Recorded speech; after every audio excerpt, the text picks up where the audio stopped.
Hi friends, it's Claire from ScrappyNerdUK and welcome to episode 17 of my 6x6x6 paper pad series. So not much left on this paper pad left now, so I'm going to use the scraps to create this layout. So all I'm doing is just cutting down these offcuts that I have left, just down to 1-inch strips, and I'm just going to use a load of different patterns on this. So I think I end up using 5 or 6 different pattern papers for this layout. So I'm going to create a almost like a brickwork pattern. So I'm just going to use my T-square ruler just to line this up. So you could do this horizontally or vertically across the page. So I've chosen to go vertically with this one.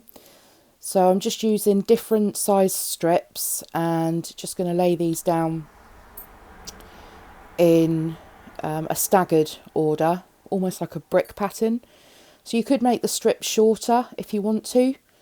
I've just left them the length that they've ended up being cut from the offcuts.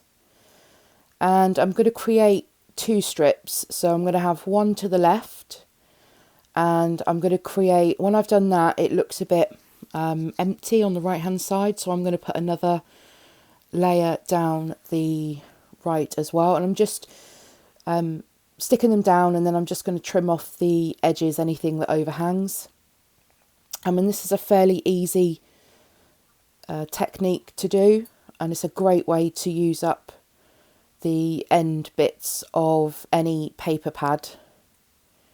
And you don't need a T-square ruler, you could just eyeball it, but I'm a bit OCD about things like this. I like it to be completely straight.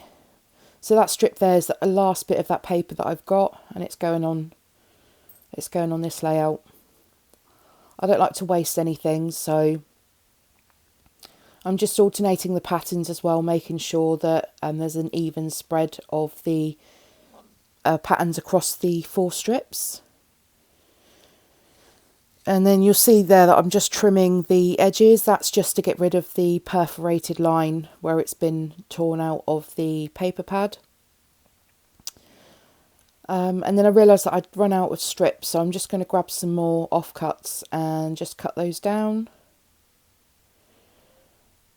And just deciding which ones to use. See that cloud paper there? There's not really much left of that. And you have to be careful which way you trim the papers as well. So if I was going to do a horizontal layout using strips like this, then I would need to make sure I cut the paper in the opposite direction.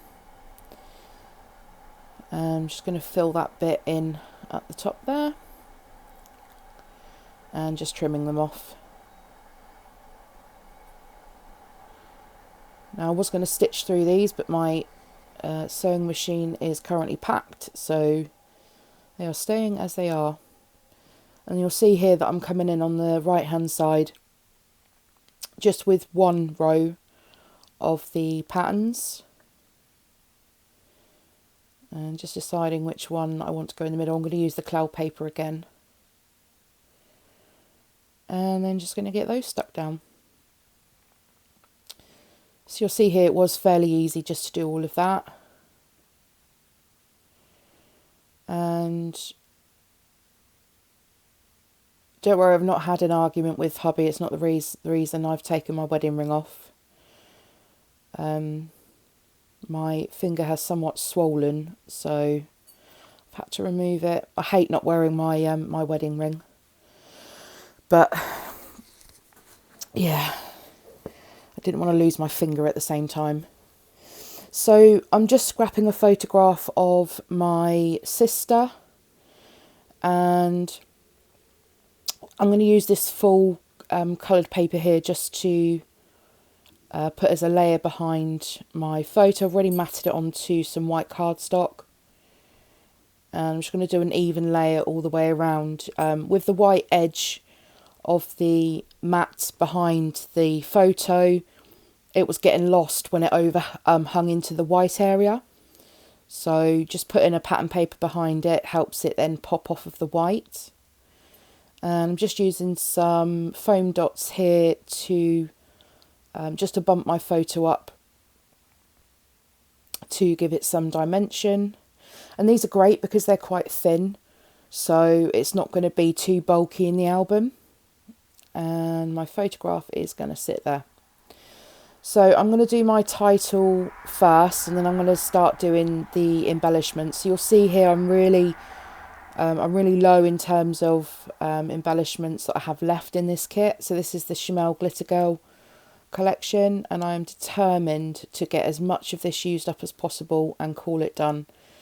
So you'll see here I really struggle with this word, putting it back on. It says sparkle, so I'm going to pause the video, and I'm going to sort it out and then make sure I get it on there straight so it doesn't say sparkle.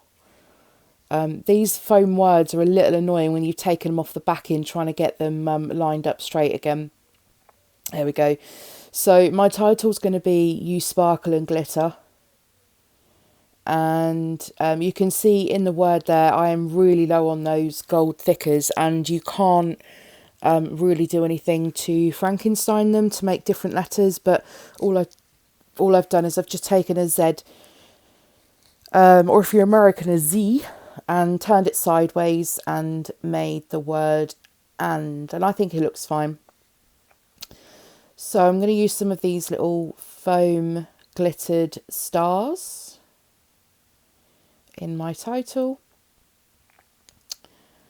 And then I'm going to use some enamel dots. So I've not got many of these left either, so I'm just going to add in some little heart ones just to create a diagonal pattern for above and below the title.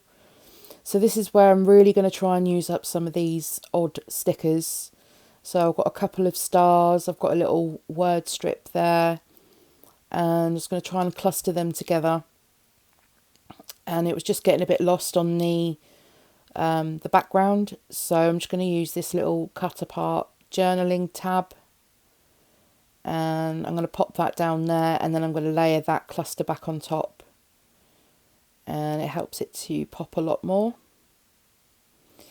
And then I'm happy with that, so I'm just going to stick that down. You could use that area as a journaling spot, but I didn't really have anything in particular to say about this photo, so I'm just going to I'm going to use it as an embellishment area. So I just found this odd strip of washi, and that's making it an appearance up there. Now it does actually get mostly covered up with some other stickers that I bring in as well, but it doesn't bother me, it's on a layout. So that camera there, I'm just going to use again some foam dots just to give that some dimension. And I love this little unicorn sticker, so that's going to go on as well, and that helps bring some of the wood grain out from the pattern papers as well. So it's all very square and blocky, so I'm just going to bring in a circular element here. And just looking through, this is the Chanel 30-page American Craft sticker book. And I think these are so versatile in terms of what you can do with them. So I've put another circle sticker at the top there. I know it's slightly off camera at the moment. You will see that in a second. And I'm just going to layer one of these gold foil flowers just underneath the circle. And then I'm going to bring another flower element in just to the bottom left of the photo as well, into that cluster there. And then these clear stickers, I love these, and they look brilliant on when you put them onto white. And I'm just wondering where I'm going to put this other one. I wanted to use this word adore, and it gets lost on the pattern paper. So a bit of a tip, you could turn these words into ephemera. Your best bet is to stick them onto a plain background and then cut around them if you are going to use them that way. But it ends up making it into the bottom cluster. I love these speech bubbles, and I'm just going to add this one in here that says sparkle. And there you go, you can see the cluster in the top right hand corner. And just wondering if there's anything else that I want to include. And this is pretty much it. So yeah, one more episode to go. Possibly a bonus, but I'm not going to give anything away. So if you've enjoyed this video, do give it a thumbs up. Your support means so much to me, so thank you very much for sticking around. If you're new to my channel, then don't forget to hit that subscribe button, and I'll see you all back here on Friday for the last episode of this series. So take care, see you soon, bye.